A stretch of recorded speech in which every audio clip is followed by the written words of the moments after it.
저는 현재 중고등부와 우리 샬롬 찬양팀에서 같이 사역을 하고 있는 이청봉 전도사입니다. 저는 앞으로 8주간 찬양 한 걸음이라는 제목을 가지고 찬송가와 복음성가에 담겨져 있는 이야기와 또 그 가사들이 오늘 우리에게 주는 의미에 대해서 같이 나누어 보려고 합니다. 그래서 바라기는 앞으로 8주간 그 찬양을 나눌 때에 그 시간을 통해서 우리 성도님들의 마음 가운데 또 우리 성도님들의 삶의 자리 가운데에 찬양을 통해 하나님의 위로와 하나님의 소망이 샘솟게 되기를 축복합니다. 그래서 그 첫 번째 시간으로요, 제가 준비한 찬양 같이 나누고 싶은데 그 찬양은 바로 주 예수보다 더 귀한 것은 없네입니다. 먼저 이 찬양 같이 듣고 와서 이야기 나누도록 하겠습니다. 함께 찬양 듣고 오도록 하겠습니다.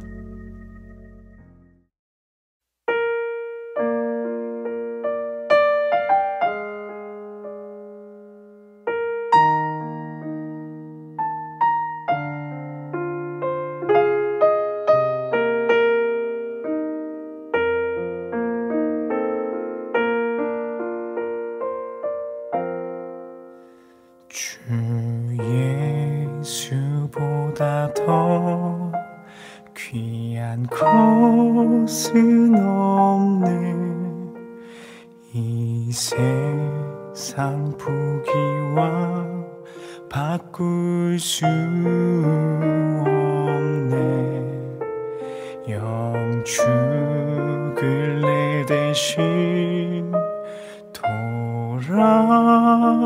돌아가신 그 놀라운 사랑 잊지 못해. 주 예수보다 더 귀한 것은 없네. 이 세상 명예와 바꿀 수 없네. 이전에 즐기던 세상 일도 주 사랑하는 마음 뺏지 못해. 세상 즐거움 다 버리고 세상 자랑 다 버렸네. 주 예수보다 더 귀한 것은 없네. 예수 밖에는 없네.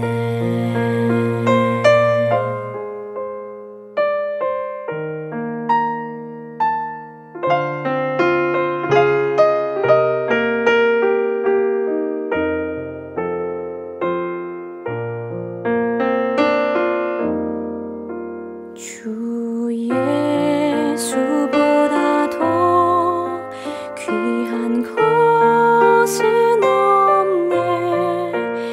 이 세상 행복과 바꿀 수 없네. 유혹과 핍박이 몰려와도 주 섬기는 내 맘 변치 못해. 세상 즐거움 다 버리고 세상 자랑 다 버렸네. 세상 즐거움 다 버리고 세상 자랑 다 버렸네. 세상 즐거움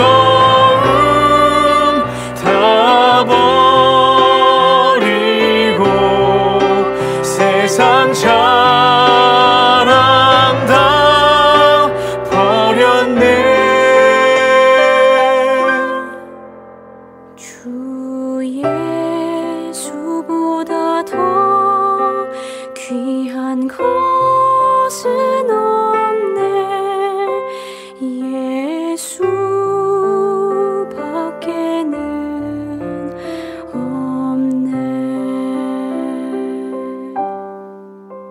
주 예수보다 더 귀한 것은 없네. 예수 밖에는 없네.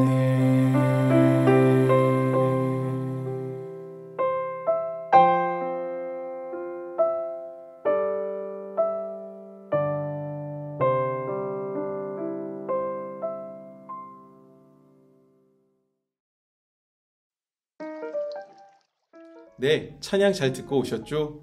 네, 이 주 예수보다 더 귀한 것은 없네라는 찬양은 조지 쉬아라는 분이 작곡한 찬양입니다. 이 조지 쉬아는 캐나다 분인데요. 캐나다 온타리오에서 감리교 목사인 그 아담 쉬아의 8자녀 중 넷째로 탄생을 하셨습니다. 그는 오타와 애네슬리 대학을 이렇게 다니다가 뉴욕에 있는 호튼 대학으로 편입을 하게 되었습니다. 그런데 문제는 우리가 아는 것처럼 다닌 지 1년도 안 됐지만 미국에 불어닥친 경제 한파로 인해서 학업을 포기할 수밖에 없었죠. 대학을 그만둔 뒤 쉬아는 뉴욕의 보험회사에서 일을 하게 됩니다. 근데 거기서 일을 하는 동안 방송국 편집부장인 프레드 알렌이라는 사람을 알게 되어집니다. 그래서 얼마 후 NBC 라디오 프로그램에서 가라모세라는 제목의 노래를 부른 것이 큰 호응을 얻게 되면서 그 라디오로부터 정기적인 출연을 요청받게 됩니다. 그래서 요즘 이야기로 이렇게 바꿔서 얘기해 본다면 2007년 영국의 오디션 프로그램이었었던 브리튼스 갓 탤런트의 첫 시즌 우승자였던 휴대폰 판매원인 폴 포츠의 이야기와 굉장히 비슷하다고도 할 수 있겠죠. 1932년 쉬아에게 그야말로 생각조차 못한 기회가 찾아온 겁니다. 이제 인기도 있고 또 경제적인 어려움도 벗어날 수 있게 된 거죠. 이런 쉬아의 소식을 들은 어머니는 늘 읽던 리아 밀러 부인이 지은 시 한 편을 그 쉬아에게 보내주게 됩니다. 어머니가 제일 좋아하는 시였는데요.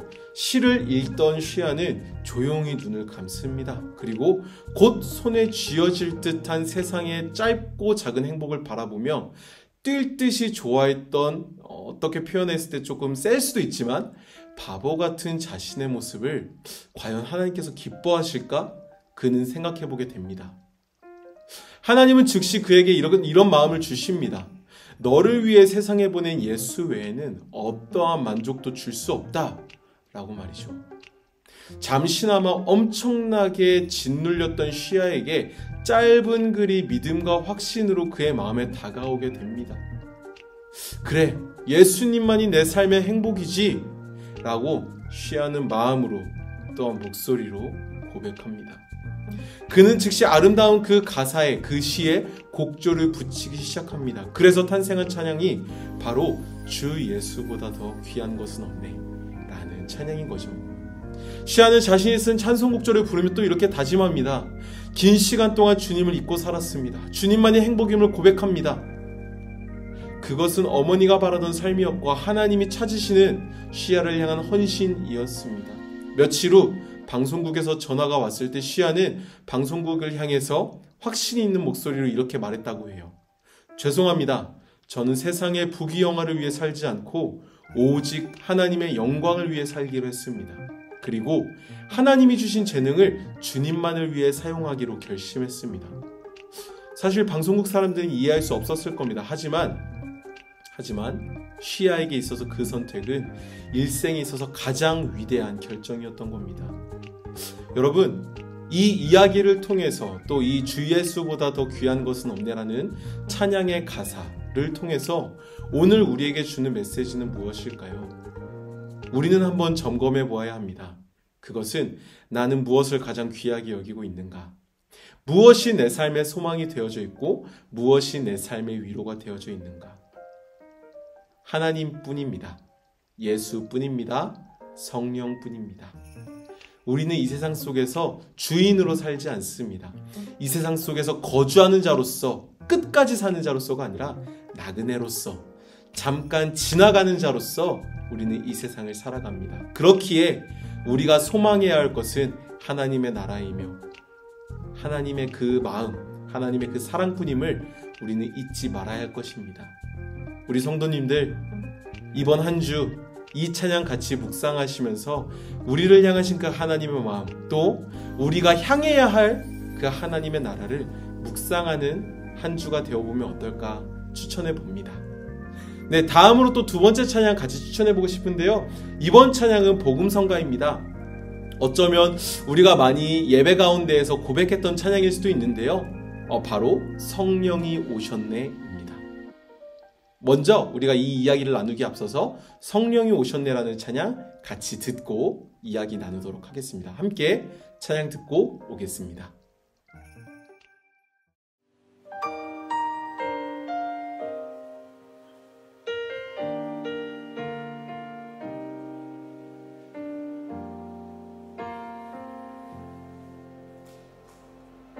모한 시절 지날 때 깊은 한숨 내쉴 때 그런 풍경 보시며 단식하는 분 있네.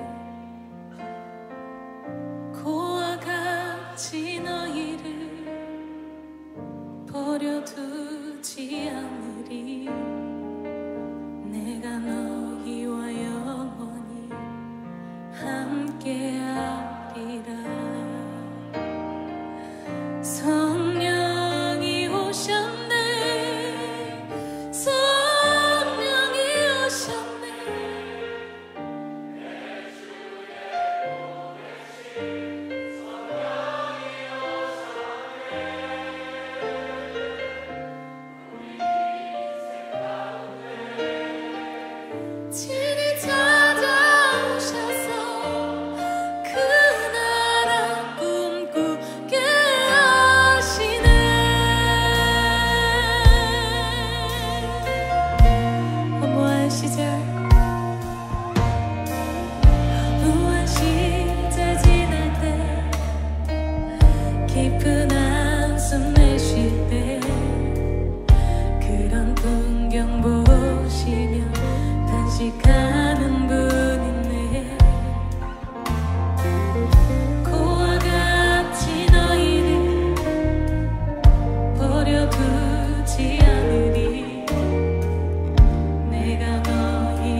보내신 성령이 오셨네. 우리 인생 가운데 친히 찾아오셔서 그 나라 꿈꾸게 하시네. 성령이 오셨습니다. 아멘.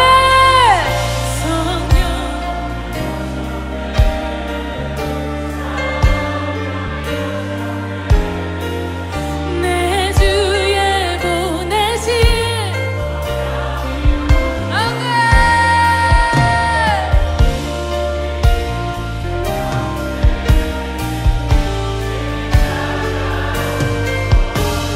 그 나라 꿈꾸게 하시네. 그 나라 꿈꾸게 하시네. 그 나라 꿈꾸게 하시 그 나라 꿈꾸게 하십니다.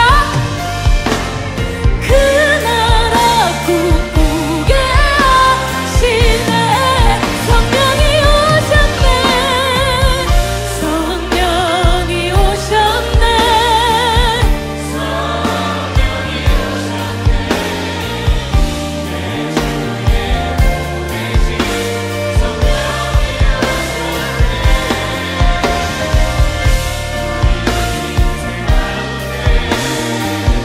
친히 찾아오셔서 그 나라 꿈꾸게 하시네.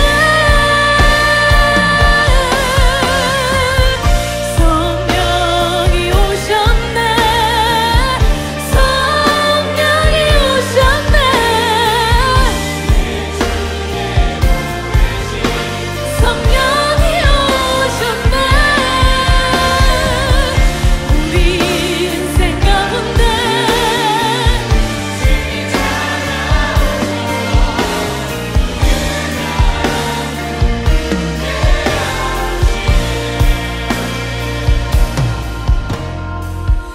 성령이 오셨네. 성령이 오셨네. 내 주에 보내신 성령이 오셨네. 우리 인생 가운데 친히 찾아오셔서 그 나라 꿈꾸게 하시네.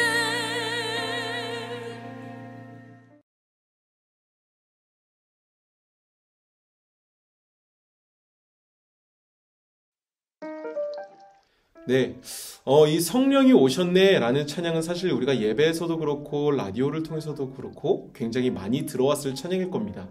이 찬양은 김도연이라는 이름의 그 찬양사께서 이렇게 만든 찬양입니다.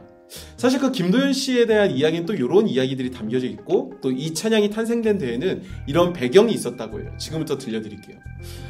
김도연 씨는 사실 오랫동안 신앙을 갖고 있었다고 합니다. 그래서 1990년대 주찬양 선교단이라는 곳에 들어가서 CCM 활동을 본격적으로 시작하셨다고 해요. 그러다가 1995년에서 96년에 가요계에 어떻게 됐는지 모르겠지만 김도연 씨에 대한 소문이 났었는지 모르겠어요. 그런데 아마 아실 겁니다. 가수 김현철 씨께서 김도연 씨에게 연락을 하셨고 그 두 분이 이렇게 연결이 되게 됩니다. 그래서 김도연 씨는 그때 이런 생각을 하셨대요. 아, 하나님이 나의 길을 드디어 열어주시는구나. 어쩌면 가요계보다는 좁은 CCM계를 떠나서 더 넓은 곳에서 내가 영향력을 끼칠 수 있겠구나 라고 말이죠. 그런데 생각보다 그게 잘 안 되더라는 겁니다. 내 스스로가 알게 모르게 그 가요계에 있는 사람들을 세속적인 사람으로 구분짓기 시작했고 나보다 더 잘 나가는 사람들을 향해서 열등감을 갖기 시작했다고 이야기합니다. 사실 생각해보면은 그분이 그 김도연 씨가 이야기하기를 그 가수 김현철 씨가 많은 기회를 주려고 했던 것 같다고 해요. 하지만 김도연 씨 자신이 그 기회를 받아들이지 못했던 것 같다라고 고백을 합니다. 그렇게 김도연 씨는 6년간 아무것도 하지 못하고 사람들도 만나지 않고 그냥 시간이 흐르는 대로 허무하게 그 시간을 보냈다고 해요. 그러다가 2006년에 요한복음의 그 말씀을 묵상하던 중에 성령님을 보게 됩니다. 그 구절을 통해서 성령 하나님이 이런 분이구나. 성령 하나님이 이런 분이셨구나 라는 것을 깨닫게 됐고, 그걸 계기로 쓰여진 곡이 바로 오늘 함께 나눈 찬양 성령이 오셨네 였습니다. 여러분, 사실 우리가 이 찬양의 가사를 좀 보고 또 찬양 가운데 주제로 나오는 성령님을 떠올릴 때에 우리는 이 부분을 생각해 봐야 됩니다. 성령님이 누구지? 우리 중고등부 학생들에게 성령님이 누구냐라고 물으면은 많은 친구들이 사실 명확하게 답을 못합니다. 어떤 친구들은 귀신 같은 존재로 생각하기도 하고, 어떤 친구들은 마치 기와 같이 에너지와 같은 존재로 성령님을 인식하고 있죠. 하지만 말씀에서 이야기하고 있는 성령 하나님은 전혀 그런 존재가 아니죠. 요한복음에서 이야기하고 있는 보혜사 성령 하나님은 우리로 하여금 예수님이 가르쳐 주신 것을 다시 떠올리게 하시는 분으로 설명되어져 있으며, 로마서에서 이야기하고 있는 성령 하나님은 우리가 기도할 바를 알지 못할 때 우리를 위해서 탄식하심으로 우리를 위해 중보해 주시는 분이 성령님이라고 설명하고 있습니다. 그런 면에서 성령님은 어떤 귀신 같은 존재 혹은 에너지와 같은 기와 같은 존재가 아니죠. 우리 신앙 고백에서는 분명히 얘기합니다. 성부 하나님, 성자 하나님, 성령 하나님. 그래서 이 세 하나님을 하나의 하나님으로 해서 삼위일체 하나님이라고 이야기하죠. 그러면서 우리는 한번 지난 동안의 신앙생활을 돌아볼 필요가 있습니다. 우리는 성령 하나님을 너무 이렇게 다른 성부와 성자 하나님에 비해서 낮추어 생각하진 않았을까요? 마치 내가 에너지를 쏘는 것처럼 성령 하나님을 다룰 수 있는 존재로 인식하진 않았었나요? 여러분, 성령님은 하나님이십니다.